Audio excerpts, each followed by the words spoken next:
প্রিয় শিক্ষার্থী বন্ধুরা, আজকে আমরা আলোচনা করব এই অনুশীলনী যে প্রশ্নগুলো আছে সেই প্রশ্নগুলো আলোচনা করব। দেখো, যে বড় প্রশ্নগুলো রয়েছে সেগুলো তোমরা নিজেরাই করতে পারবে। যদি না করতে পারো তাহলে আবার আমরা এটা করে দেবো। তো সবথেকে প্রথমে আমরা যেটা করব সেটা হচ্ছে অনুশীলনী কোশ্চেন নাম্বার 1, বহু বিকল্প ভিত্তিক প্রশ্নাবলী বা এমসিকিউ। ঠিক আছে, তাহলে সবথেকে প্রথমে এমসিকিউ কোশ্চেনগুলো আমরা করে নেব, তারপরে আমরা করব এই বিভিন্ন কোশ্চেনগুলো আগে করে নিই, তারপরে দেখা যাবে এই এমসিকিউ করব। তারপরে রয়েছে অতি সংক্ষিপ্ত উত্তর ভিত্তিক প্রশ্নাবলী, এই সংক্ষিপ্ত উত্তর ভিত্তিক প্রশ্নাবলী এবং রয়েছে দীর্ঘ উত্তর ভিত্তিক প্রশ্নাবলী। আমরা সব প্রশ্নগুলোই করার চেষ্টা করছি, ঠিক আছে। কিন্তু যে বড় প্রশ্ন রয়েছে সেগুলো করা সবগুলো সম্ভব নয়, সেগুলো বাড়িতে করবে। আর যদি অসুবিধা হয় তাহলে অবশ্যই আমরা তোমরা পরে এটা করে দেবো, ঠিক আছে। তোমরা কমেন্ট অবশ্যই জানাবে যে তোমাদের এই ভিডিওটি কেমন লেগেছে, এবং লাইক সাবস্ক্রাইব করবে এবং শেয়ার করবে, ঠিক আছে। তাহলে দেখো, সবথেকে প্রশ্ন করছি বহু বিকল্প ভিত্তিক প্রশ্নাবলী এমসিকিউ।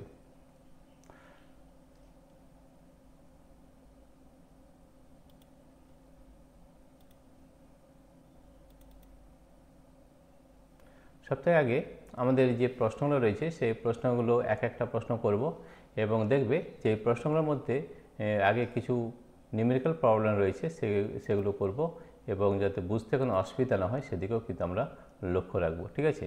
তাহলে দেখো, সবথেকে আগে প্রশ্ন কী কী রয়েছে সেটা আগে একবার দেখে নিই। কোশ্চেন নাম্বার 1, তাহলে নিউটন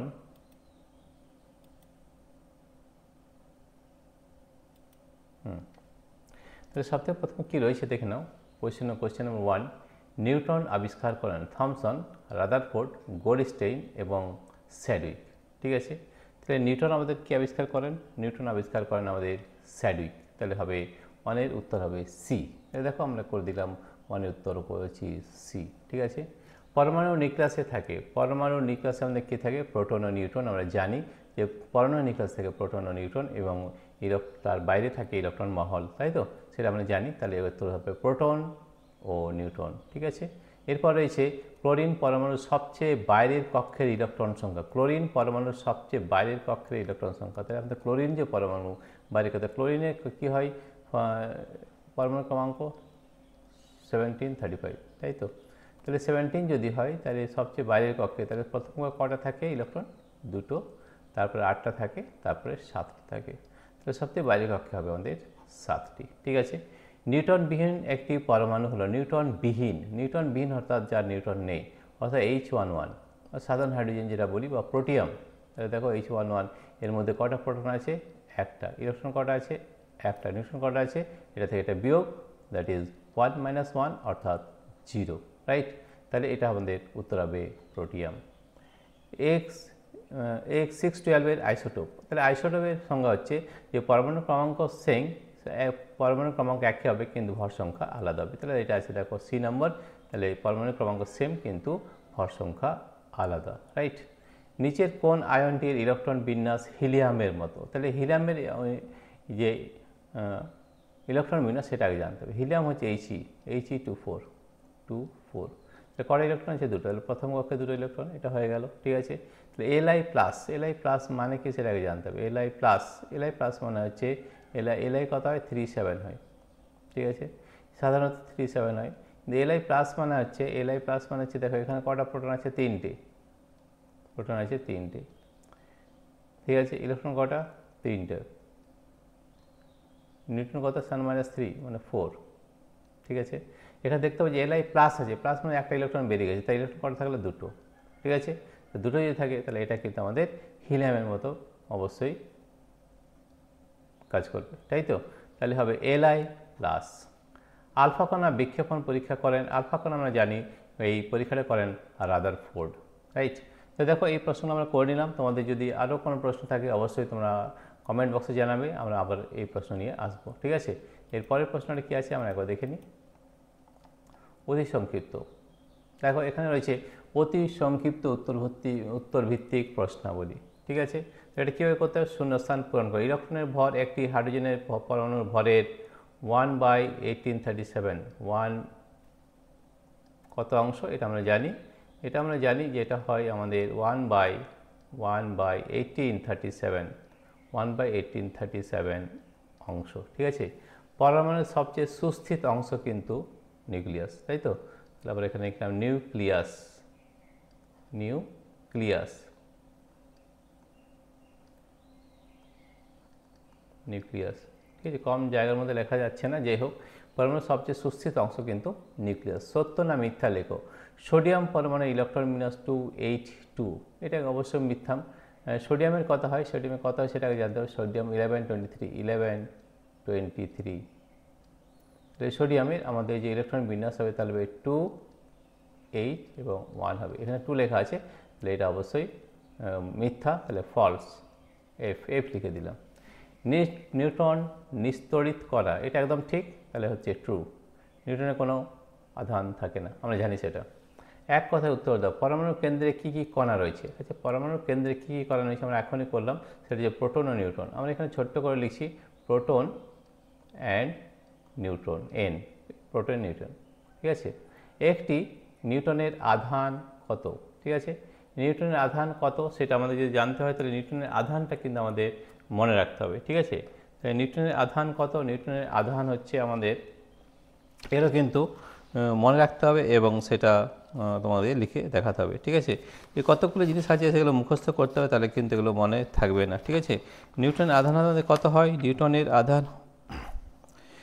আধান যেমন এখানে কি বলেছে, নিউটন আধান আমাদের জানি যে প্রোটনের হচ্ছে ধনাত্মক আধান, ইলেকট্রন হচ্ছে ঋণাত্মক আধান।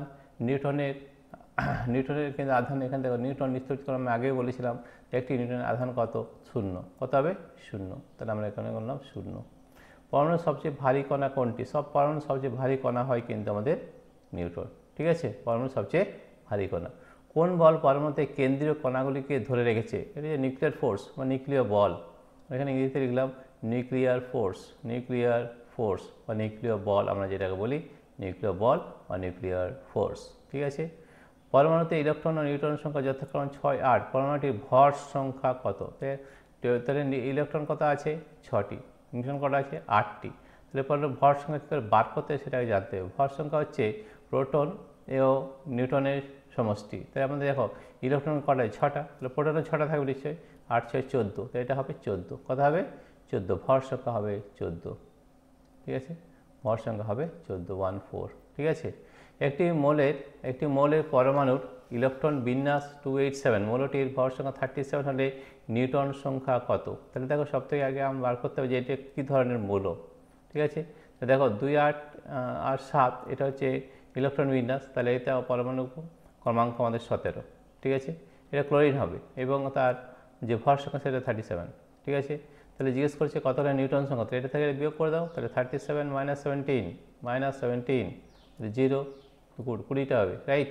তাহলে এটা হবে 20, 20, কোথায় হচ্ছে এই যে এটা, এখানে ছোটো করে করে দিলাম, ঠিক আছে। মৌলের নিউক্লিয়াসের আধানের সঙ্গে পারমাণবিক সংখ্যার সম্পর্ক কী, মৌলের নিউক্লিয়াসের আধানের সঙ্গে পারমাণবিক সংখ্যার সম্পর্ক কী। দেখো এখানে আমরা আগে বলেছিলাম যে আমাদের কীভাবে লেখা হয়, এক্স, কোনো একটা সংখ্যা ধরে নিলাম, এটা ধরে নিলাম যে কোনো ধরে নাম এ এবং এটা ধরে নাম বি। মৌলের নিউক্লিয়াসের আধানের সঙ্গে পারমাণবিক সংখ্যার সম্পর্ক কী, তো নিউক্লিয়াসের আধান যতগুলো প্রোটন থাকে ততগুলোই কিন্তু পারমাণবিক সংখ্যা হয়, তাই তো। হয়তো পারমাণবিক সংখ্যা যদি এ হয় তাহলে ততগুলি প্রোটন হবে এ, এটাই কিন্তু সম্পর্ক। মৌলের নিউক্লিয়াসের আধানের সঙ্গে পারমাণবিক সংখ্যার সম্পর্কে, তাহলে নিউক্লিয়াসের যতগুলো আধান হবে পারমাণবিক সংখ্যা একই হবে, যতগুলো প্রোটন হবে ততগুলোই হবে, রাইট। নিউট্রনবিহীন একটি মৌলের নাম লেখো, নিউট্রনবিহীন অর্থাৎ যার কাছে নিউট্রন নেই। তো দেখো সাধারণ হাইড্রোজেন, যেটা আমাদের সাধারণ হাইড্রোজেন বা প্রোটিয়াম আমরা যেটা বলি, প্রোটিয়াম কোনটা, H11, তাহলে এখানে দেখো প্রোটন কটা, একটা, ইলেকট্রন কটা, একটা, নিউট্রন দেখো 1 - 1 অর্থাৎ 0, তাহলে এর কিন্তু আমাদের নিউট্রন নেই, তাহলে এটা সাধারণ হাইড্রোজেন বা প্রোটিয়াম, ঠিক আছে। তো দেখো আমরা প্রশ্ন করলাম 1 নম্বর, 2 নম্বর প্রশ্ন করে নিলাম, এরপরে আমরা চলে যাব 3 নম্বর প্রশ্ন, ঠিক আছে। 3 নম্বর প্রশ্নে কী আছে দেখে নিই, এটা রয়েছে, আচ্ছা আরেকটা রয়েছে 9 নম্বর প্রশ্নে রয়েছে একটি, দেখো 9 নম্বর প্রশ্নটা আরেকটা দেখে নিই। হ্যাঁ, 9 নম্বর প্রশ্ন হচ্ছে একটি পরমাণু থেকে ইলেকট্রন বেরিয়ে গেলে কী উৎপন্ন হয়। দেখো একটি পরমাণু, যে কোনো একটা পরমাণু নিয়ে নাও, যেমন ধরো এইচ, এখান থেকে যদি একটা ইলেকট্রন বেরিয়ে যায় তাহলে কী তৈরি হয়, H প্লাস তৈরি হয়, অর্থাৎ আয়ন তৈরি হয়। কী হবে, আয়ন তৈরি হবে, পজিটিভ আয়ন, ধনাত্মক আয়ন তৈরি হবে। ঠিক আছে, পজিটিভ আয়ন বা ধনাত্মক আয়ন তৈরি হবে। ঠিক আছে, ধনাত্মক আয়ন কিন্তু তৈরি হবে। পরমাণুর কোন অংশে ইলেকট্রনগুলি অবস্থান করে, ইলেকট্রন মহল। ঠিক আছে, তাহলে পরমাণুর কোন অংশে ইলেকট্রনগুলি অবস্থান করে, এটা হবে ইলেকট্রন মহল। কী হবে, ইলেকট্রন মহল, ইলেকট্রন মহল। ঠিক আছে, এরপরে দেখো বাম স্তম্ভের সঙ্গে ডান স্তম্ভের সামঞ্জস্য বিধান করে ইলেকট্রন। ঠিক আছে, ইলেকট্রন আমাদের কে আবিষ্কার করে, নিউটন, তেজস্ক্রিয়তা, প্রোটন। ঠিক আছে, তাহলে আমাদের নিউটন আমরা জানি, নিউটন হচ্ছে স্যাডউইক, এগুলো কিন্তু একটু মুখস্থ করে নিতে হবে। ঠিক আছে, তাহলে ইলেকট্রন, আচ্ছা তেজস্ক্রিয়তা আমাদের বেকারেল আছে, আমরা জানি এটা তেজস্ক্রিয়তা, বেকারেল হচ্ছে এই একক। ঠিক আছে, আচ্ছা ইলেকট্রন আর রয়েছে প্রোটন। ঠিক আছে, ইলেকট্রন ও প্রোটন রয়েছে। তাহলে এগুলো কিন্তু তোমাদের একটু মনে রাখতে হবে এবং মুখস্থ করে নিতে হবে। মুখস্থ না করলে কিন্তু তোমরা এটা কিন্তু ভুলে যেতে পারো। ঠিক আছে, তাহলে আমরা জানি নিউটনের হচ্ছে স্যাডউইক, আমরা জানি নিউটনের স্যাডউইক, রাইট। তেজস্ক্রিয়তা হচ্ছে বেকারেল, রাইট। ইলেকট্রন হচ্ছে আমাদের ইলেকট্রন যে থমসন, এটা আমরা আগেই পড়েছি, যে থমসন। আর যেটা প্রোটন আছে সেটা হচ্ছে গোল্ডস্টেইন। এগুলো কিন্তু ভালো করে মনে রাখতে হবে এবং মুখস্থ করতে হবে। ঠিক আছে, এর পরের প্রশ্নতে চলে যাই আমরা। পরের প্রশ্নকে যে কোয়েশ্চেন নম্বর 3, পরের প্রশ্ন কি আছে দেখে নিই একবার।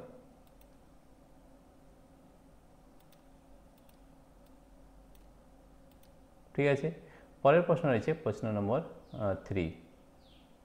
কী প্রশ্ন রয়েছে দেখে নাও। সবথেকে প্রথমে পরমাণুর মৌলিক কণাগুলির নাম কি, এটা আমরা জানি। মৌলিক কণাগুলির নাম ইলেকট্রন, প্রোটন ও নিউট্রন, এটা আমরা বারবার করেছি। তো এখানে আমরা ছোটো করে লিখে নিচ্ছি প্রোটন, ইলেকট্রন, নিউট্রন। ঠিক আছে, পরমাণুর নিউক্লিয়াস কাকে বলে, নিউক্লিয়াস আমি আগে বলেছি যে নিউক্লিয়াসটা ভিতরে থাকে, এখানে কী কী থাকে, প্রোটন ও নিউট্রন থাকে, এটাই নিউক্লিয়াস। ঠিক আছে, নিউক্লিয় বল কাকে বলে, আমরা আগেই সংজ্ঞাই করেছি। নিউক্লিয় বল কাকে বলে, যে প্রোটন ও নিউট্রনের মধ্যে কি হয়, একটা তড়িৎ আকর্ষণ বল কাজ করে এবং কি হয়, যে প্রোটনটা নিউট্রনে পরিবর্তন হয়, নিউট্রনটা প্রোটনে পরিবর্তন হয়। যখন একটা মেসন কণা এর মধ্যে পরিবর্তিত হয় তখনই নিউক্লিয় বল কাজ করে, এবং নিউক্লিয় বল নিউক্লিয়াসের মধ্যেই কাজ করে, এর বাইরে কিন্তু কাজ করে না। পরমাণুর নিউক্লিয়াসে প্রোটনগুলির মধ্যে বিকর্ষণ বল থাকা সত্ত্বে নিউক্লিয়াসে সুস্থিত অবস্থায় থাকে কেন, এটা আমরা আগে আলোচনা করেছি। যে কী হয়, যে আমাদের এই নিউক্লিয়াসের মধ্যে কী হয়, প্রোটন থাকে আর নিউট্রন থাকে। তাহলে প্রোটনটা নিউট্রনে পরিবর্তন হয়, নিউট্রনটা প্রোটনে পরিবর্তন হয়, এবং তার মধ্যে আলফা কণার মেজন কণার পরিবর্তন হয়। ঠিক আছে, মেজন কণা যখনই পরিবর্তন হয় তখন কিন্তু একটা আকর্ষণ বল কাজ করে, যে বলটাকে বলা হয় নিউক্লিয় বল বা নিউক্লিয়ার ফোর্স। ঠিক আছে, এই জন্যে আমাদের এই প্রোটনের মধ্যে বিকর্ষণ থাকা সত্ত্বেও কিন্তু এটা কিন্তু আকর্ষণ বল এখানে কাজ করে, এটার নাম হচ্ছে নিউক্লিয় বল। এটা আমরা আগেও করেছি। পারমাণবিক সংখ্যা কাকে বলে, আমি আগে যে প্রোটন সংখ্যা যেটা, সেটা কিন্তু পারমাণবিক সংখ্যা। যতগুলো প্রোটন থাকবে ততগুলোই তার পারমাণবিক সংখ্যা হবে। ভর সংখ্যা কত হবে, ভর সমান প্রোটন প্লাস নিউট্রন, প্রোটন নিউট্রনের সমষ্টিকে আমরা ভর সংখ্যা বলে থাকি, রাইট। ভর সংখ্যা পারমাণবিক সংখ্যার মধ্যে সম্পর্ক। ঠিক আছে, মানে এক্স এ বি, তাহলে ভর সংখ্যা যেটা থাকবে আর পারমাণবিক সংখ্যা, তাহলে ভর সংখ্যা হচ্ছে প্রোটন সংখ্যা, তাহলে পারমাণবিক সংখ্যা প্রোটনের সঙ্গে নিউট্রন যোগ করলে হয় আমাদের ভর সংখ্যা। ঠিক আছে, এক্স 92-30 এর মধ্যে প্রোটন, ইলেকট্রন ও নিউট্রন সংখ্যা কত, দেখো আমি আগে বলেছি প্রোটন যেটা হয় সেটা হচ্ছে পারমাণবিক সংখ্যা। তো পারমাণবিক সংখ্যা কত হচ্ছে 92, তাহলে প্রোটন 92 হবে, এবং যতগুলো প্রোটন থাকে ততগুলো কিন্তু ইলেকট্রন থাকে, 92 হবে, রাইট। 92, এটা 92 হবে। ঠিক আছে, আর নিউট্রন কী হবে, ভর সংখ্যা থেকে প্রোটন সংখ্যা বিয়োগ হবে, রাইট। 238 থেকে এটা বিয়োগ করে দাও, তাহলে যে 238 থেকে 92 বিয়োগ, তাহলে হচ্ছে 6, 4, 146। তাহলে দেখো প্রোটন এবং নিউট্রন হয়ে যাবে 146। ঠিক আছে, 146। ঠিক আছে, এরপর দেখো যে ভর সংখ্যা পারমাণবিক সংখ্যার মধ্যে পার্থক্য কী, ভর সংখ্যা পারমাণবিক সংখ্যার মধ্যে পার্থক্য, এটা আগে বলেছি। ভর সংখ্যা পারমাণবিক সংখ্যার মধ্যে পার্থক্য বলে দিয়েছি যে আমাদের পারমাণবিক সংখ্যা যেটা সেটা প্রোটন সংখ্যা হবে এবং ভর সংখ্যা যে প্রোটন ও নিউট্রন সংখ্যা হবে। ঠিক আছে, অপশন 8 ও 816 এর অর্থ কী? এটা একটা নিউক্লাইড, অক্সিজেনের নিউক্লাইড, যার মধ্যে প্রোটন রয়েছে 8টি এবং তার ভর সংখ্যা রয়েছে 16। ঠিক আছে, এর ইলেকট্রন বিন্যাস দেখাও। ইলেকট্রন বিন্যাস দেখাতে দেখো প্রথম কক্ষে 2টো ইলেকট্রন থাকে, তারপরের যে কক্ষ সেটা হবে 6টা, 6 + 2 + 8। আইসোটোপ কাকে বলে? এটা আগেও বলেছিলাম, যেন হাইড্রোজেন 1 একটা এক্সাম্পল দিয়ে দিচ্ছি, এটা আগেও বলেছি বারবার, H11, H12, H13, H13। এখানে 3টে আমাদের বৈশিষ্ট্য থাকে, মৌলগুলো এক হবে, রাইট। পারমাণবিক যে সংখ্যা সেটা এক হবে, কিন্তু ভর সংখ্যা আলাদা হবে এবং নিউট্রন সংখ্যাও আলাদা হবে। এটা হচ্ছে আইসোটোপ। আইসোবার কাকে বলে? আগেও বলেছিলাম আইসোবারের মধ্যে কি হয়? আইসোবার আমাদের ভর সংখ্যা একই হবে, কিন্তু পারমাণবিক সংখ্যা ভর সংখ্যা আলাদা হবে, পারমাণবিক সংখ্যা একই হবে, তাহলে সেটা আমাদের বলে আইসোবার। ঠিক আছে, এবং আইসোটোন এটা নিয়ে আমরা আগে বারবার আলোচনা করেছি, এই চ্যাপ্টারের মধ্যে দেখে নেবে যে আইসোটোন কাকে বলে, এদের বিভিন্ন তার উদাহরণ দেওয়া রয়েছে, তাহলে এগুলো তোমরা করবে। ঠিক আছে, এরপর দেখো বড় প্রশ্ন যেগুলো রয়েছে, অনেক বড় প্রশ্ন রয়েছে, এগুলো কিন্তু বইয়ের মধ্যে সব আলোচনা আমরা করেছি, তাই একবার দেখে নিচ্ছি, এমন কোনো প্রশ্ন যদি থাকে তাহলে সেটাও কিন্তু আলোচনা করব। ঠিক আছে, তাহলে দেখো যে বড় যে প্রশ্নগুলো রয়েছে এটা কী রয়েছে সেটা একবার আমরা দেখে নেব। দেখো এখানে কী রয়েছে। আলফা কণা বিক্ষেপণ পরীক্ষাতে রাদারফোর্ড কী সিদ্ধান্তে আসেন? এগুলো আমরা আগেই বইয়ে আলোচনা করেছি। রাদারফোর্ডের পরমাণু মডেলের ত্রুটিগুলি উল্লেখ করা, দুটো ত্রুটি রয়েছে, এটা আগে উল্লেখ করেছি। X92 235 পরমাণুর ভর সংখ্যা পারমাণবিক সংখ্যা কত? তাহলে এটা তো আগে বলেছিলাম, তা আরেকবার বলে দিই যে আমাদের এটা খুবই সহজ আছে, যে X92 235 পরমাণুর ভর সংখ্যা পারমাণবিক সংখ্যা কত? ভর সংখ্যা পারমাণবিক সংখ্যা, পারমাণবিক সংখ্যা কত? 92, আর ভর সংখ্যা কত? 235। পরমাণুটিতে যদি 3টি নিউট্রন বেশি থাকতো তবে সেটির সংকেত কীভাবে লেখা হয়? 3টি নিউট্রন বেশি, তাহলে দেখা হয় আমাদের প্রোটন প্লাস নিউট্রন মানে ভর সংখ্যা হয়, তাই 3টি নিউট্রন যদি বেশি হয় তাহলে এটা হবে X92, এটা হবে 238, 3 বেড়ে যাবে 238। ঠিক আছে, ক্লোরিন 1735 পরমাণুর গঠন বর্ণনা করো। ঠিক আছে, এগুলো আমরা আগেও করেছি এবং এর যে পরমাণুর গঠন সেটা কিন্তু আজকে অন্য ভিডিওতে, পরের ভিডিওতে আমরা করে দিচ্ছি। হাইড্রোজেনের আইসোটোপগুলির নিউক্লিয়াসের গঠন বর্ণনা করো। তাহলে আমরা আগে করেছি H11, H12, H11, H12 এবং H13। ঠিক আছে, এটা আমরা আগে করেছি, প্রোটিয়াম, ডয়টেরিয়াম এবং ট্রিটিয়াম। ঠিক আছে, এটা কোনো করবে, যদি না পারো তাহলে কমেন্টে জানাবে, আমরা আবার এর ভিডিও করে দেবো। কক্ষ থেকে কক্ষান্তরে ইলেকট্রনের গমনের ফলে শক্তির শোষণ বা বিকিরণ কীভাবে হয়? এটা আমরা আলোচনা করেছি আগেও, তবু বলে দিচ্ছি যে আমাদের এটা হচ্ছে নিউক্লিয়াস, এটা হচ্ছে প্রথম কক্ষ, এটা হচ্ছে দ্বিতীয় কক্ষ। ঠিক আছে, যদি প্রথম কক্ষে E1 ধরা হয়, দ্বিতীয় কক্ষতে E2 ধরা হয়, তাহলে এখানে সবসময় মনে রাখবে E2 > E1। এই E2-র যে আমাদের কক্ষপথ, তার শক্তি কিন্তু এই প্রথম কক্ষের থেকে বেশি, তাহলে যখন E1 থেকে E2 যেতে হবে, তাহলে কিন্তু কিছু শক্তি শোষণ করে E2-তে যাবে, রাইট। আর যখন E2 থেকে E1 আসতে হবে তখন সে কিন্তু কিছু যে শক্তি নির্গত করে E2 থেকে E1 আসবে, এটা আমরা জেনেছি। যে 1632 আয়নটির প্রোটন, ইলেকট্রন ও নিউট্রন সংখ্যা গণনা করো। দেখো এখানে X2 মাইনাস আছে, X2 মাইনাস। ঠিক আছে, কত আছে? 1632। সাধারণত দেখো প্রোটন কটা আছে? 16টা, তার ইলেকট্রন 16টা থাকার কথা, কিন্তু এখানে 16টা থাকবে না। কেন? এখানে 2 মাইনাস আছে, মাইনাস মানে হচ্ছে আরও 2টো বেড়ে গেছে। ঠিক আছে, 16 + 2 18, কত হবে? 18। প্রোটন কটা হবে? 16টা হবে। ঠিক আছে, কেন 16টা হবে? এখানে 16টা আছে, ইলেকট্রন 18 হলো, তাহলে এটা -2 হবে, রাইট। তাহলে নিউট্রন কত হবে? ইলেকট্রন, প্রোটন এবং নিউট্রন, তাহলে 18 ইলেকট্রন 18টা, প্রোটন কটা? 16টা, নিউট্রন 32 - 16 অর্থাৎ 16টা, রাইট। তো দেখো এই প্রশ্নগুলো আপনার সবই করলাম, তোমাদের যদি আরও কোনো অসুবিধা থাকে তাহলে অবশ্যই তোমরা কমেন্টে জানাবে এবং এরপরের ভিডিওতে আমরা সব প্রশ্নগুলো করে দেবো, রাইট। এই সব প্রশ্ন করে দিয়েছি। তাহলে প্রিয় শিক্ষার্থী বন্ধুরা, তোমাদের যদি এই ভিডিওটি ভালো লেগে থাকে তাহলে অবশ্যই সাবস্ক্রাইব, লাইক ও শেয়ার করবে। Thank you everybody for watching this video.